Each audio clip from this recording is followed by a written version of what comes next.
weaker ties are actually one of the best ways, especially with AI disrupted industries, for people to get jobs right now. Also, don't forget that everyone's feeling this way right now. So people are more likely to want to network because they also realize that what has happened to you could happen to them. So people want to be really keeping their network fresh. Hannah Hotline, how can I redirect your call? Oh, hello. Hi, I have a really big problem at Dear work. Hannah Hotline. I don't really like my boss. I'm really attracted to the guy I work with, but I just want to say no, but I say it's yes. my self-esteem, you know? Maybe it's burnout. This is the operator putting you through now. Hey hotties, welcome back to another episode of Hannah Hotline.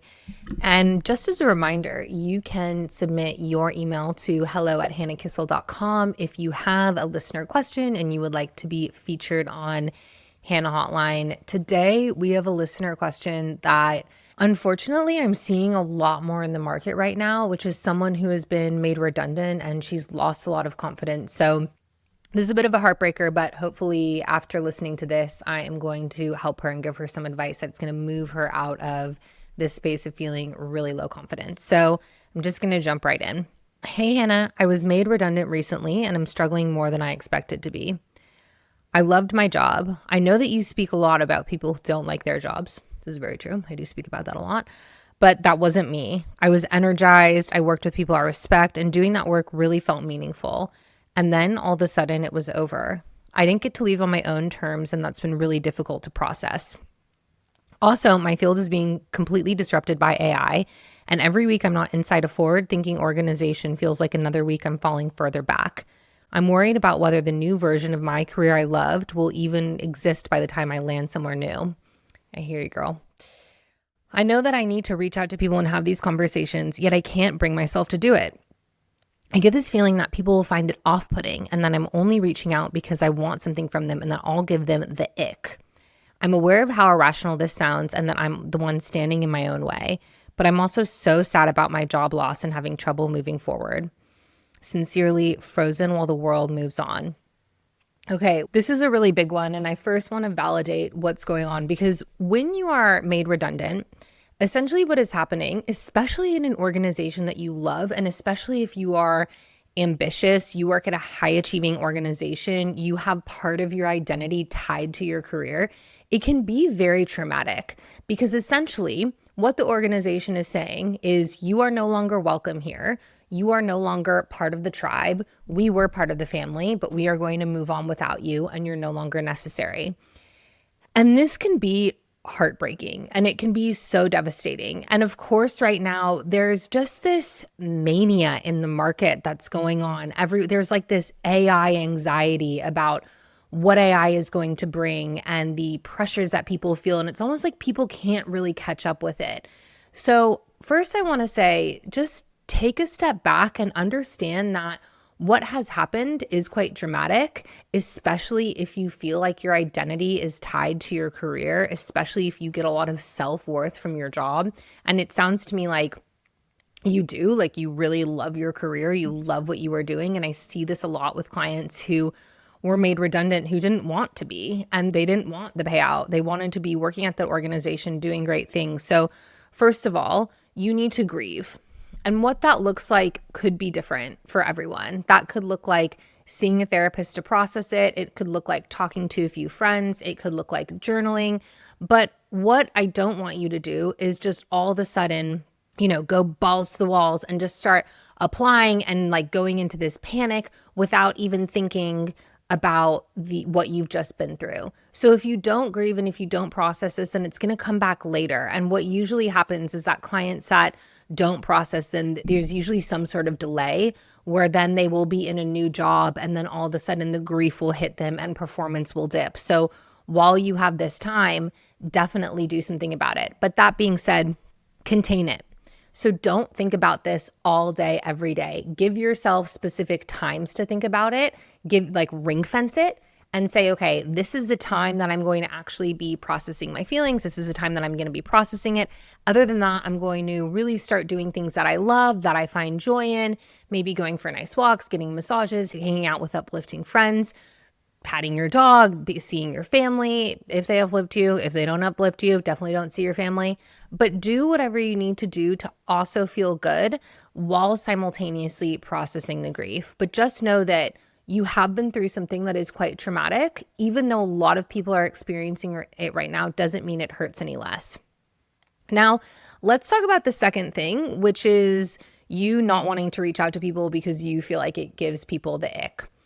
Right now, so many people are going through this. And don't forget as well that especially industries that have been very disrupted by AI, people are more likely to get jobs based on their loose ties, their weak ties, their second degree networks, or people that they have been in contact with previously. And there's quite a bit of research on this now that former colleagues, former alumni of colleges, people that you were potentially in a sorority with, people that you were in a fraternity with. That's if you're in the United States. If you're in Australia, it's not going to be as relevant to you.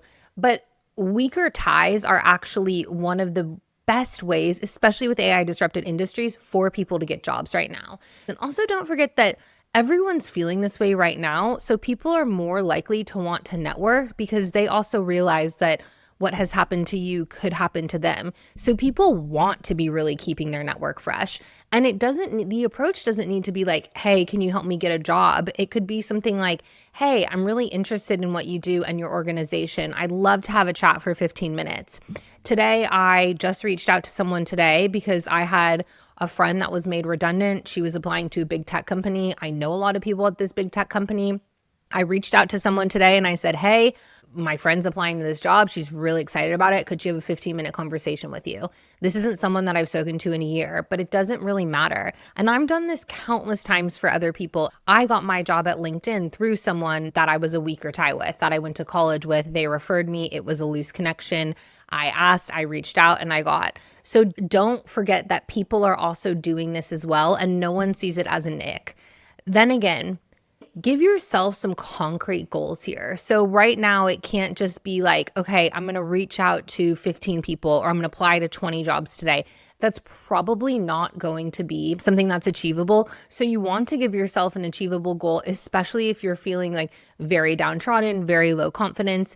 Make it a goal that you can actually do. So it could be, today I'm going to reach out to 2 people, or today I'm going to apply to 1 job, but make it small, make it concrete, make it actionable. And then once you do it, reward yourself with something, whether that be, I don't know, a nice cup of hot chocolate, or whether that be a nice walk or time with a loved one, or maybe you want to watch an hour of Bridgerton. I don't know, whatever it is, but give yourself some positive reinforcement for this action that you've taken.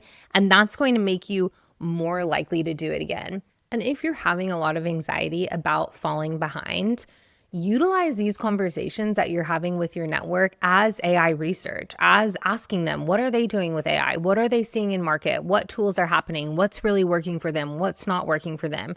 So you can almost use it as a two-sided approach where by having these conversations, you're not falling behind. You are actually staying ahead of the market. You are actually getting more intel about what's working and what's not working.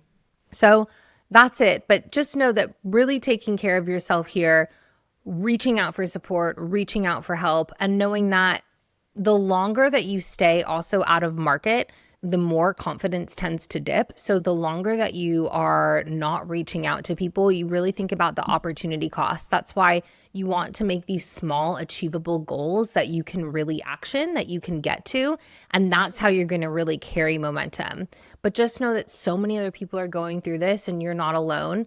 And the market's moving at such a fast pace right now that action is really what matters. So whether that be taking action in a grieving process, whether that be taking action by reaching out to people, but just know that forward movement here is the most important thing. All right, hotties, that is it from me. I would love to hear if this helped, or if you have a listener question that you want to email in, you can email hello@hannahkissel.com. Also, on my website, there is a free career confidence course as well. It could definitely help with something like this to help you build more confidence, gain more momentum about how to get back into market. So you can definitely access that at hannahkissel.com. And I will see you guys next week. Hannah hotline. Email her and you'll be fine. When your brain goes bing, bang, bang, bing, boom.